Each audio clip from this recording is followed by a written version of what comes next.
The fluorescent lights hummed overhead as I stared at the lines of code scrolling across my monitor. Each function and algorithm a piece of my soul translated into digital language. It was 2:47 a.m. on a Tuesday, and I was the only one left in the TechFlow Solutions office again. This had become my routine over the past 18 months. Staying late, perfecting the neural network architecture that would become our flagship product, while my business partner Derek Thompson schmoozed with investors in expensive restaurants downtown. I rubbed my tired eyes and leaned back in my ergonomic chair, surveying the empty open-plan office. Motivational posters about disruption and innovation lined the exposed brick walls, but the irony wasn't lost on me. The real innovation was happening right here, in the quiet hours when Derek wasn't around to take credit for work he barely understood. My name is Alex Chen, and for the past 3 years, I'd been the Chief Technology Officer and co-founder of TechFlow Solutions. What most people didn't know was that I'd also been the architect, lead developer, and sole creator of our proprietary artificial intelligence platform.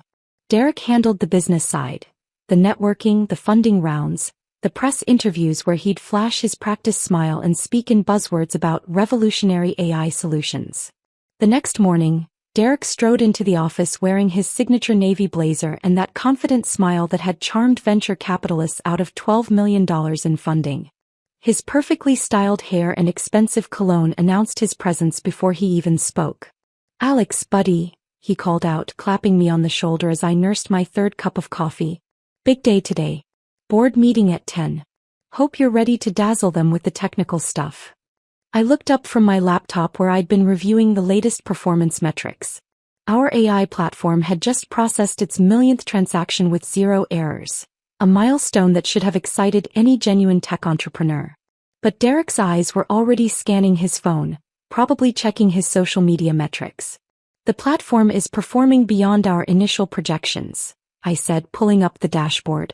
"User retention is at 94% and we're scaling faster than anticipated.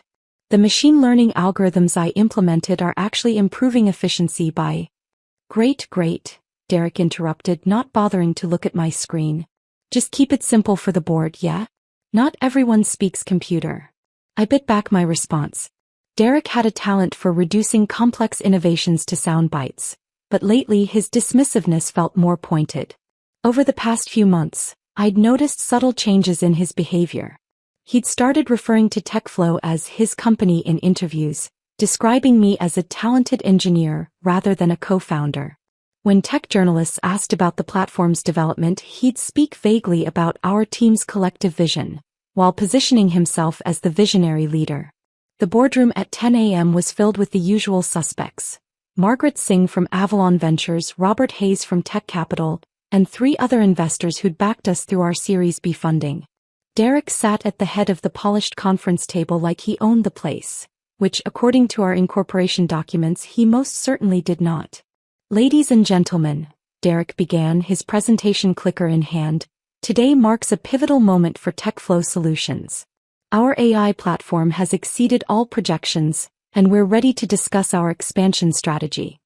I sat quietly in my assigned seat, watching Derek present metrics I'd calculated and innovations I'd developed. He spoke confidently about our breakthrough algorithms and revolutionary approach to machine learning, never once acknowledging that every line of code had come from my keyboard. "The beauty of our system," Derek continued, clicking to a slide that showed my neural network architecture, "lies in its elegant simplicity. This wasn't just programming, it was digital artistry." Margaret Singh raised her hand. "Derek, can you walk us through the core algorithm?"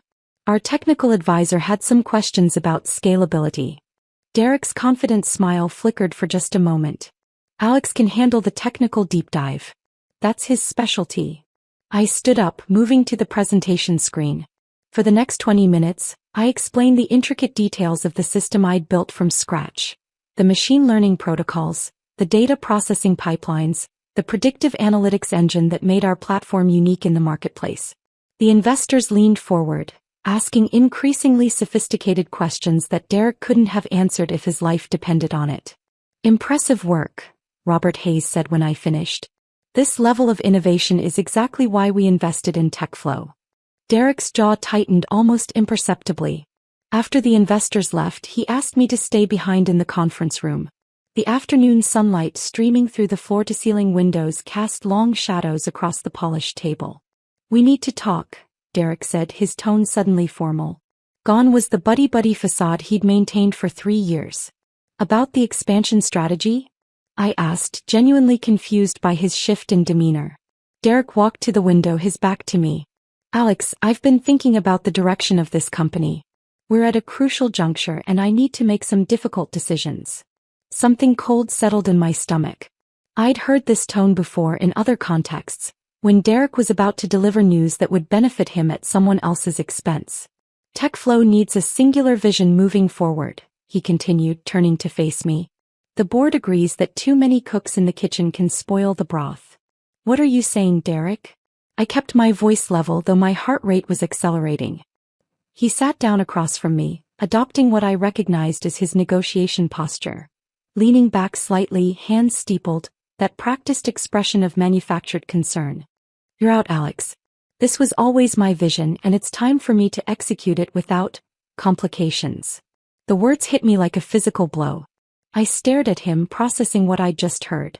3 years of partnership, 3 years of building something extraordinary together, and he was discarding me like outdated hardware. "My vision," I repeated slowly. "Derek, I wrote every single line of code that makes this company valuable. The AI platform, the machine learning algorithms, the entire technical infrastructure. That's all my work." Derek's expression hardened. "And I brought in the funding, managed the business relationships, and created the market opportunity. Without me, your code would be sitting in some university research lab gathering dust." I felt a strange calm descend over me, the same focused clarity that came when I was debugging complex problems. "I see. And what about our partnership agreement? Our equity split?" "Your severance package will be generous," Derek said, sliding a manila envelope across the table. 6 months' salary, plus a confidentiality agreement. Very standard for these situations. I opened the envelope and scanned the documents. Standard termination paperwork, a non-disclosure agreement, and a check that represented a fraction of what my contributions had generated for the company. "You're buying me out for $60,000? I asked, looking up at him. "Derek, our platform is worth millions.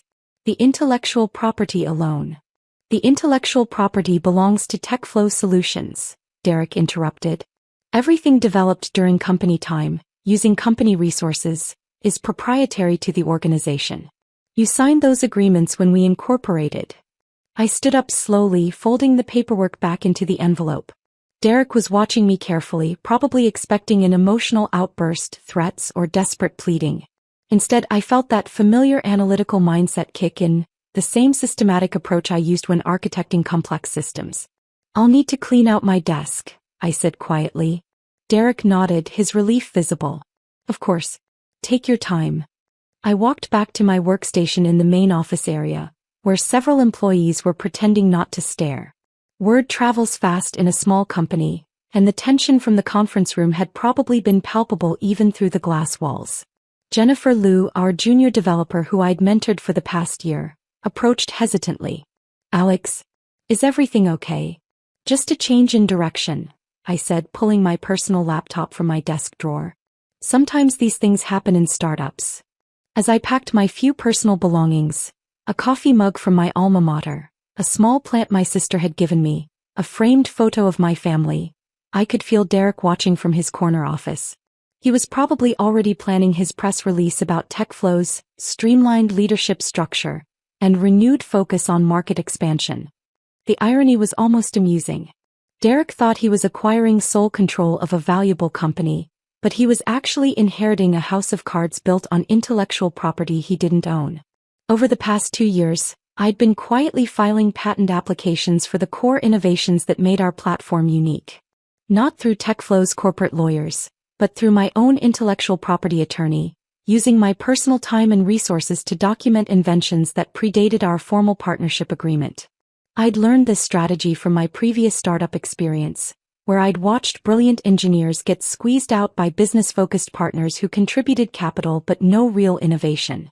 The key was timing, filing patents for foundational algorithms before they became integrated into company products, establishing prior art and individual ownership of the core intellectual property.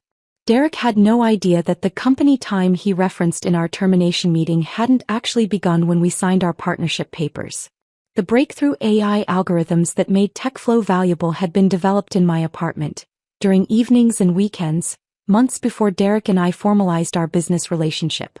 I'd been meticulous about documenting everything: timestamps, development logs, Git commits from my personal repositories that predated our corporate code base. I carried my box of personal items to the elevator, nodding goodbye to colleagues who looked confused and concerned. The elevator doors closed and I felt a strange sense of liberation. After 3 years of watching Derek take credit for my innovations, I was finally free to pursue something better. 3 days later, I was sitting in my home office, organizing my patent documentation when my phone rang. The caller ID showed a number I didn't recognize, but the area code was local. Alex Chin. The voice was professional, slightly nervous. Speaking. This is Marcus Webb from Webb Patterson and Associates. I represent TechFlow Solutions. Mr. Thompson asked me to reach out regarding some intellectual property documentation. I leaned back in my chair, a small smile playing at the corners of my mouth. How can I help you, Mr. Webb? We're conducting due diligence for a potential acquisition of TechFlow, and we've encountered some complications with the patent filings. Specifically, there appear to be individual patents filed under your name that cover the core functionality of the TechFlow platform. That's correct, I said simply. Pause. Mr. Chin, these patents could potentially create significant legal obstacles for any sale or licensing of the TechFlow technology. We need to understand the extent of your intellectual property claims. I'd be happy to discuss that with you. Would Thursday at 2 p.m. work for a meeting? Actually, Mr. Thompson would like to meet as soon as possible. Would this afternoon be convenient? I checked my calendar, which was completely empty since I was no longer employed. I suppose I could make time. 2 hours later, I walked into the conference room at Webb Patterson and Associates' downtown office. Derek was already there, looking less polished than usual. His tie was askew and I could see stress lines around his eyes that hadn't been there a week ago. Marcus Webb was a sharp-dressed intellectual property attorney in his 50s who got straight to business. Mr. Chin, we've reviewed your patent filings, and they appear to cover the fundamental algorithms that power TechFlow's AI platform. Can you explain the timeline of these innovations? I opened my laptop and pulled up a presentation I'd prepared.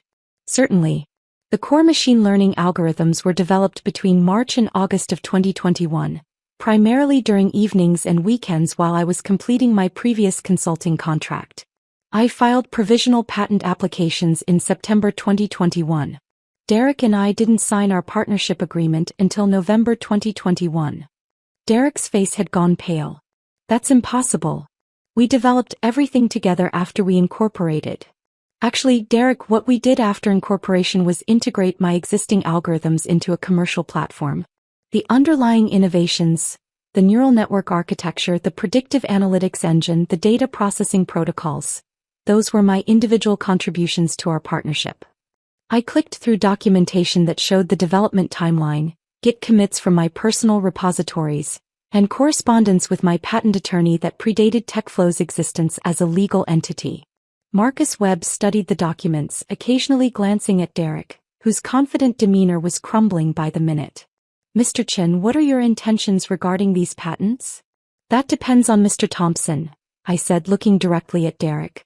I've received an interesting offer from Quantum Dynamics to license my technology for their enterprise platform. The proposed terms are quite generous, $15 million upfront, plus royalties. Derek's eyes widened. You can't do that. We have a non-compete agreement. The non-compete restricts me from working for direct competitors using TechFlow's proprietary technology, I replied calmly. But since the core technology is actually my intellectual property, licensed to TechFlow under our partnership agreement, I'm free to license it to other parties. Marcus Webb was frantically taking notes. Mr. Chin, are you saying that TechFlow doesn't own the patents for its core platform? TechFlow has a license to use my patented technology, based on our partnership agreement. But Derek terminated our partnership, which voids that license agreement. Technically, TechFlow is now using my patented technology without permission. The room fell silent except for the scratching of Marcus Webb's pen. Derek stared at me like he was seeing me for the first time. "This is insane," Derek finally said. "You can't just steal our company's technology." "I'm not stealing anything," I replied. "I'm protecting intellectual property that I developed and legally own. The same intellectual property that makes TechFlow valuable to potential acquirers." Marcus Webb cleared his throat. "Gentlemen, we need to discuss resolution options. Mr. Thompson, the acquisition deal you're negotiating depends on clear intellectual property ownership. Without Mr. Chen's patents, TechFlow's valuation would be significantly impacted." Derek's confident facade finally cracked completely. "Alex, come on. We built this together. Don't destroy what we created over a personal disagreement." I closed my laptop and stood up. "Derek, you told me this was always your vision. You fired me because you wanted singular control.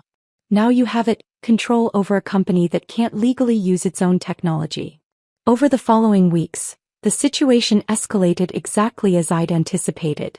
The potential acquisition deal collapsed when the buyer's due diligence revealed the patent complications. 2 major clients canceled their contracts after learning about the legal uncertainties surrounding TechFlow's technology. Derek's attempts to develop alternative algorithms without infringing on my patents proved futile. The innovations were too fundamental to the platform's functionality. Meanwhile, my licensing deal with Quantum Dynamics moved forward smoothly. They appreciated working with the actual inventor of the technology, and their technical team understood the value of my innovations in ways that Derek never had. 6 weeks after my termination, Derek called me directly. His voice was hoarse, defeated. "Alex, we need to talk. Can you meet me at the office?" I arrived at TechFlow's headquarters to find it nearly empty. Most of the employees had been laid off as the company's financial situation deteriorated. Derek was sitting alone in the conference room where he'd fired me, staring at a stack of legal documents. "The investors are pulling out," he said without looking up. "Without clear patent ownership, they consider TechFlow too risky. We're shutting down next month." I sat down across from him in the same chair where I'd received my termination notice. "I'm sorry it came to this, Derek." He finally met my eyes. "Are you? Really?" I considered his question carefully. "I'm sorry you chose to handle our partnership this way. I would have preferred working together to build something great." "You could have told me about the patents," he said. "We could have worked out a different arrangement. You could have treated me as an equal partner instead of a disposable employee," I replied. "Respect works both ways." Derek nodded slowly, looking older than his 35 years. "What happens now?" "Quantum Dynamics has offered to hire the remaining TechFlow employees who want to continue working on AI development. Jennifer Liu and most of your engineering team are interested. They'll get equity stakes and the chance to work on cutting-edge technology." "And me?" I stood up, straightening my jacket. "You're an excellent salesperson, Derek. I'm sure you'll find another opportunity." As I walked toward the elevator, Derek called out behind me. "Alex, for what it's worth, you were right.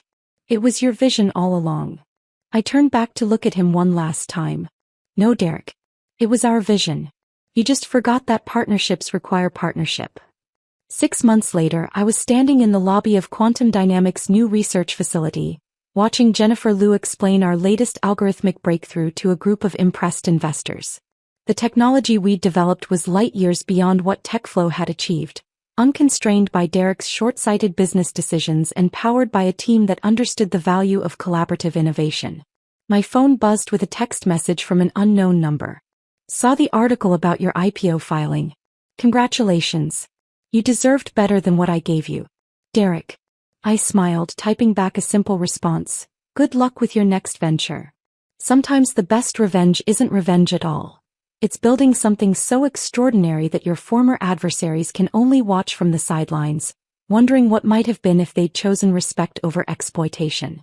Derek taught me that business partnerships like code only work when every component is valued and properly integrated. The algorithm for success isn't complicated. Treat people as assets, not obstacles, and innovation will follow naturally.